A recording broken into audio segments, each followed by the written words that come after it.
Hello friend, my name is Animes and in this video section I am going to explain numerical Python for data science. तो इस video का useful ये रहेगा कि अगर आप लोग मशीन लर्निंग, डीप लर्निंग या डेटा साइंस सीखना चाहते हैं तो how we can handle the numerical things by using python, by using numpy library, तो ये काफ़ी चीज़ें आप लोगों को क्लियर कर देगा। चलिए आगे बढ़ते हैं और देखते हैं कि हमारे पहला जो चैप्टर है वो है स्टैटिस्टिक्स ओवर एरे, तो उसको समझते हैं। तो यहाँ पर मैं क्या कर रहा हूँ, सबसे पहले मैं दो एरे बना के आपको दिखाता हूँ। तो यहाँ पर मैं लिख लेता हूँ इम्पोर्ट numpy एज np, मैंने इसको इंपोर्ट कर लिया और यहाँ पर मैं दो एरे बनाता हूँ x equal to N P dot array और यहाँ पर मैं वैल्यू कुछ ले लेता हूँ 10, 20, 30, 40, 50, 60, 70, 90। राइट, मैंने इतने सारे नंबर्स यहाँ पे ले लिए और एक मैं एरे बना लेता हूँ y equal to N P dot array और यहाँ पर भी कुछ वैल्यू इसका ले लेता हूँ। पहले मैं ले लेता हूँ इसके अंदर 10, 20, 30। राइट, एक कॉमा डाल देता हूँ और बना लेता हूँ फिर 40, 50, 60। Right, okay, no issue. मैं इसको ब्रैकेट में डालना भूल गया, इसको ब्रैकेट में डाल लो आप लोग तो पेस्ट रहेगा। यहाँ पे एक कॉमा लगा लो और फिर इसके बाद यहाँ पे एक और स्क्वायर ब्रैकेट ले लो और फिर इसके बाद यहाँ पे ले लो 70, 80, 90। राइट, तो यहाँ पर मैंने दो एरे बना लिया। आइए एक बार इसको चेक कर लेते हैं कि आखिर इसका क्लास क्या है। तो यहाँ पर मैं लिख देता हूँ प्रिंट टाइप x और प्रिंट टाइप y। ओके, तो यहाँ पर आप देखेंगे कि इसका क्लास बता रहा है कि एक numpy n डायमेंशनल एरे है।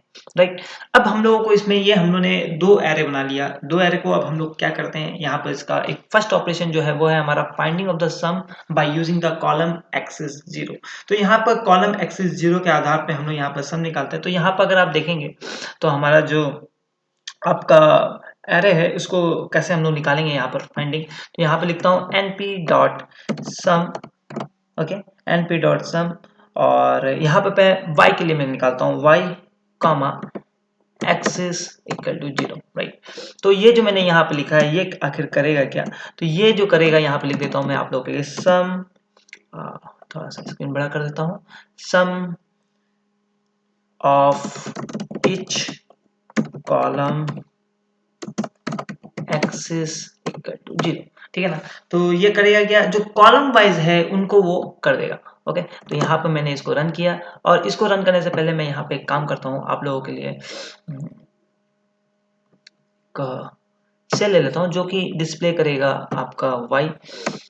तो ये हमारा एरे है। एक बार इस एरे को हम लोग एक बार यहाँ पे समझते हैं कि क्या हो रहा है। जैसे कि मैं अगर देखूँ ये कॉलम वाइज यहाँ पे ऐड कर रहा है, तो ये क्या है 10 है, ये 40 है, तो 10 40 कितना हुआ आपका 10 40 50 हुआ, 50 प्लस 70 कितना हो गया 120। तो ये यहाँ पर 120 दिखा रहा है। उसी तरह ये 20 50 80 यहाँ पर कितना हुआ 150 हुआ, 30 60 आपका कितना हो गया 90 और 90 90 कितना हो जाएगा 180। तो अगर आपके पास कोई एरे है जिसमें आपका मीन्स कितना भी बड़ा वो एरे होगा, अगर उस एरे के अंदर पे आप चाहते हैं कि वो एक स्टैटिस्टिकल वे में जो कॉलम वाइज जो है, कॉलम वाइज उसके वैल्यू को आप ऐड करके सम करके उसका फिर निकालना चाहते हैं तो वो आप निकाल सकते हैं। आप चाहे तो इसको एक एक वैल्यू में पुट भी कर सकते हैं। सपोज मैंने यहाँ पर लिया, उस वैल्यू के अंदर आप डाल सकते हैं और डालने के बाद फिर क्या कर सकते हैं, उसका मीन वैल्यू भी निकाल सकते हैं। राइट, तो इस तरह का ऑपरेशन आप कर सकते हैं। वो मैं आस्ते आस्ते आप लोगों को वीडियो में दिखाऊंगा कैसे कैसे इसमें ऑपरेशन किया जा सकता है। तो पहले हम लोग बेसिक स्टार्ट पार्ट से सीखते हैं।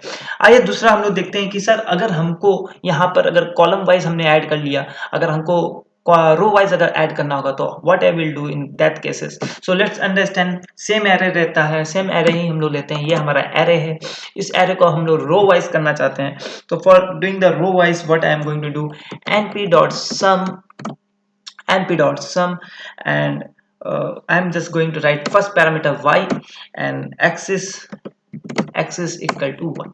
right, so what this will do for me, यहाँ पे मैं लिख देता हूँ आपको sum of each row axis equal to 1।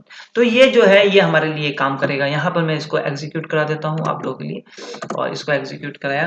Right, अभी यहाँ पे ये देखिए ये सम जो है आपका निकाला है। यहाँ पे ये देखिए 10 20 और 30, ये इसका सम कितना हुआ है आपका 60, 40 50 60 150 70, 80, 90, 240, right. So like this way you can do the calculation. और यहाँ पर इसका यूज कैसे होता है, जैसे सपोज अगर आप कोई इमेज जो है, आप इमेज अगर स्टोर कर रहे हैं, तो वो इमेज आप बेसिकली कहाँ यूज स्टोर करते हैं ना, हम लोग numpy जो एरे होता है हमारा, उस पर हम लोग स्टोर करते हैं, राइट। तो इस तरह के वैल्यू को आप कैसे हैंडल कर सकते हैं, इसके थ्रू कर सकते हैं। आइए नेक्स्ट हम लोग देखते हैं इसके अंदर। अगर सपोज हम लोग यहाँ पर एक पास किया y और एक्सेस यहाँ पर पास किया। Now I just want directly to do very shortcut way. What is the shortcut way of doing the same thing? So y dot sum अगर आप कर देते हैं 0, तो भी ये काम करेगा आपके लिए, उतना ही काम करेगा जैसे आप पहले वाला काम किया था। और अगर यहाँ पर इसको मैं थोड़ा सा ठीक कर देता हूँ, ये 1 केसेस में हो जाएगा। और यहाँ पर अगर आप यहाँ पर अगर विदाउट एक्सिस रेफरेंस अगर आप करना चाहते हैं तो कैसे करेंगे, y डॉट सम 0, राइट। और ये ऐसे कर देंगे y डॉट 0, सॉरी इसको 0 ना करके इसको 1 कर दीजिए, और ये आपका रेफरेंस कर देगा, राइट। तो like this way we can do this all things, column wise और रो वाइज को कैसे हम लोग ऐड कर सकते हैं न्यूमेरिकल पाइथन के अंदर पे। तो ये मैंने आप लोगों को बता दिया।